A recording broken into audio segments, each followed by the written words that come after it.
हदीस आई सुन रही, जो भी फिरके हो रहा है, नबी ने जब फरमाया फिरके होंगे, जब नबी ने कह दिया फिरका होगा तो होगा। कोई कह दे फिरका बंद हो जाए, नहीं होगा, कयामत तक चलेगा, क्योंकि मेरे नबी का कौल वो कौल है। तुम्हारी मर्जी, तुमको दिल अहले बैत तक लगाने की कहां तक ताकत है, और तुम्हारा इश्क अहले बैत से कितना है, अल्लाह से कितना है, नबी पर कितना है, वो फिरका तुम्हें पसंद आएगा।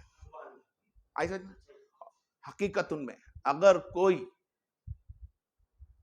जमात है, यह अहम रोल आज का, जमात कोई है, वो जमात अल्लाह तबारक व तआला के रसूल सल्लल्लाहु अलैहि वसल्लम की सहाबा इकराम है। क्या है? क्योंकि नबी ने फरमाया, हदीस पाक में आया है, मैं आज बोला मुस्लिम, बुखारी, तिरमिजी, माजा, अरे बहुत जनों को आती है, बहुत जने पढ़ते हैं, बहुत जने आलिम उलमा तो हो चुके हैं, मीडिया में जरा जरा सी देर में जरा जरा सी देर में आ जा रहे हैं। सुन्नीयत में से सबको निकाला जरूर है, सुन्नी किसी को बनाया नहीं है। फतवे लगा लगा के सुन्नियों में से बाहर निकाल दिए हैं, लेकिन सुन्नी किसी को बनाया नहीं है। अरे सुन्नी कैसे बनता है, सुन्नी कहते किसको है, हकीकत का सुन्नी है कौन, सच्चा सुन्नी है कौन, प्यारा सुन्नी है कौन, जिस सुन्नियत के हुक्म नबी ने दिया वो सुन्नी है कौन। सुन्नी वो होता है जो अल्लाह तबारक व तआला के रसूल सल्लल्लाहु अलैहि वसल्लम के सहाबा के साथ जुड़ा रहे, एक भी सहाबा को गली गुलत ना दे, उनके बारे में बराबर गलत ना सोचे। सहाबा इकराम अहलुल बैत, ताबा अहलुल बैत, ताबीन अहलुल बैत, तीन गिरोह, ये अहले मरकज सुन्नी जमात, खाली यही जमात है सुन्नी की। और फरमाया ये जमात नबी ने फरमाया हक पर होगी, जमात होगी वो हक पर होगी, मसलक और गिरोह बना होंगे वो झूठे होंगे, मसलक और गिरोह बनाए होंगे वो झूठे होंगे। मेरे अहले सुन्नी जमात है वो सिर्फ जमात है, वो टुकड़े में नहीं बटी होगी।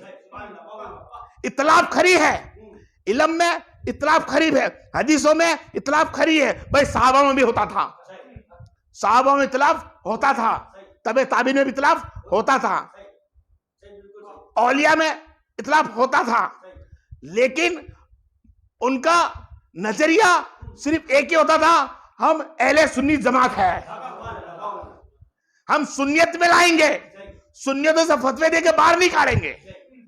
अंदर लाते थे सैयदना हंबल के उस्ताद हजरत इमाम साफी, उन दोनों की बनती ना थी, कुछ इख्तिलाफ होता था। अबू हनीफा के कुछ मुरीद होते थे, उनके साथ भी इख्तिलाफ होता था, बनती पूरी ना थी। आई समझ में?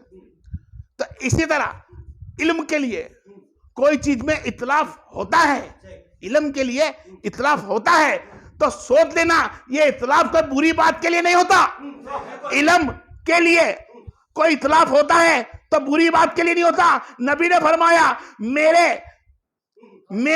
जमात के अंदर इल्म के लिए इख्तिलाफ होगा, वो अल्लाह के लिए, तुम्हारे बंदों के लिए अल्लाह की रहमत है। इख्तिलाफ होना रहमत है। क्यों? क्या हजरत मां ईसा सिद्दीक़ रज़ियल्लाहु अन्हा, हजरत अब्दुल्ला बिन अब्बास, इन दोनों का इख्तिलाफ था कि सरकार ने आंख की निगाह से अल्लाह को देखा कि दिल की इस निगाह से देखा। ये इख्तिलाफ चलता रहा, लेकिन उन्होंने सुन्नियत में से निकाला नहीं। हमारा अकीदा है कि अल्लाह के रसूल ने अल्लाह को आंख से भी देखा, सर की और दिल से भी देखा, ये अकीदा हमारा है। इन कानून के अंदर इल्म इख्तिलाफ है, इख्तिलाफ है। आज हम लोग गुमराह है, क्या है? आज हम गुमराह हो चुके हैं। किस बात से गुमराह हो चुके हैं? लोगों ने मसलक पकड़ लिए। क्या पकड़ लिए?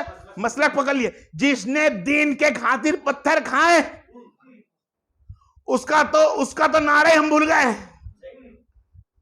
हम उसका नारा भूल गए। किसने खाया दीन के लिए पत्थर?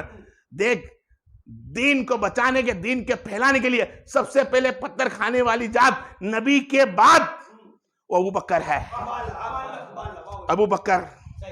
उसके बाद किसने मार खाया है? उनके बाद हजरत बिलाल है, उमर फारूक है, उस्मान गनी है। दीन बचाने के लिए, दीन फैलाने के लिए गर्दनें कट्टी गई। कभी नहीं सुना होगा तुमने नारे इनके, कभी नारे नहीं सुने। मौला अली मुश्किल कुशा कर्म करीम, मिंबर पर उनको बैठकर गलत बोला गया, सलत बोला गया, उनके औलादों के सर काटे गए, नेजे पे सर चढ़ाए गए। कभी इनके नारे लगते नहीं देखेगा इमाम हुसैन का नारा लगा हो या इमाम हसन अलैहिस्सलाम का नारा लगा हो, जिसके लिए अल्लाह के रसूल खुतबा छोड़ देते थे।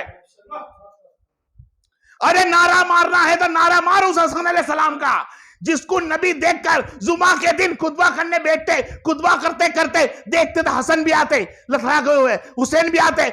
आपने खुतबा रोक दिया, हसन हुसैन को लेकर बैठ गए। कुछ देर बैठे, बैठने के बाद उनको प्यासे वापस भेजा घर ने, फिर उठ के खड़े, फिर खुतबा पूरा किया। तो आज खुतबे में जब इमाम बैठता है ना, ये सुन्नत मुस्तफा इसके लिए कि हसन रोक बैठा। निकल जुम्मा के दिन बीच में जो इमाम बैठता है ना, वो बैठता नहीं था, वो इमाम बैठता हुआ जुम्मा के दिन खुतबे में, वो सबका हसन अलैहिस्सलाम का। अबे नारा मारना है तो हसन का मार।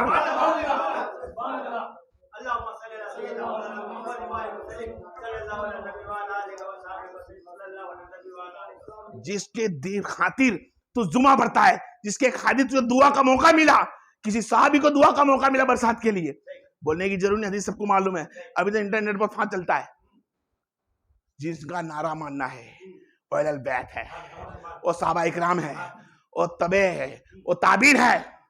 पूछो अबू हनीफा से कितनी तकलीफ उठाई, अबू हनीफा को क्या तकलीफ पड़ी। इमाम मूसा काजिम को पूछो, जला दिया गया, कैद करके रख दिया गया। इमाम तकी, इमाम नकी अलैहिस्सलाम को पूछो, इमाम अली अस्करी अलैहिस्सलाम को पूछो, जुनून मिस्री को पूछो, कहां है नारे। आज हम लोग गलत फहमी में घुस चुके हैं। मुहद्दिस, आलिम, कारी, मुफ्ती, कारी, मुफ्ती, आलिम, मुहद्दिस, वली, औलिया, ये भी हद पार नहीं कर सकते उस साहबी की, अहले बैत की। अहले बैत से आगे नहीं जा सकते, सैयद से आगे नहीं जा सकते। अगर सैयद से मुंह फोड़ के बोल वली बना के दिखा, सैयद से मुंह मोड़ के कारी बन के दिखा, सैयद से मुंह मोड़ के आलिम बन के दिखा, सैयद से मुंह मोड़ के औलमा बन के दिखा, सैयद से मुंह मोड़ के शेख बन करके दिखा, सैयद से मुंह मोड़ के कलमा पढ़ के भी कोई मतलब ना रहा, कलमा पढ़ कर को दिखा। जब सैयद घराने का दर्जा मोहम्मद का मुस्तफा का इतना बड़ा है, इतना तो नारा लगे तो उस अहले बैत का लगे, नारा लगे तो सैयदों को समझाने के बारे में से लगे। मुहद्दिस का नारा, आलिम का नारा, उलमा का नारा, एक शेख का नारा, आज का कल का है। बहुत गफलत करने वाले हैं। जो जमात सुन्नी है हमारे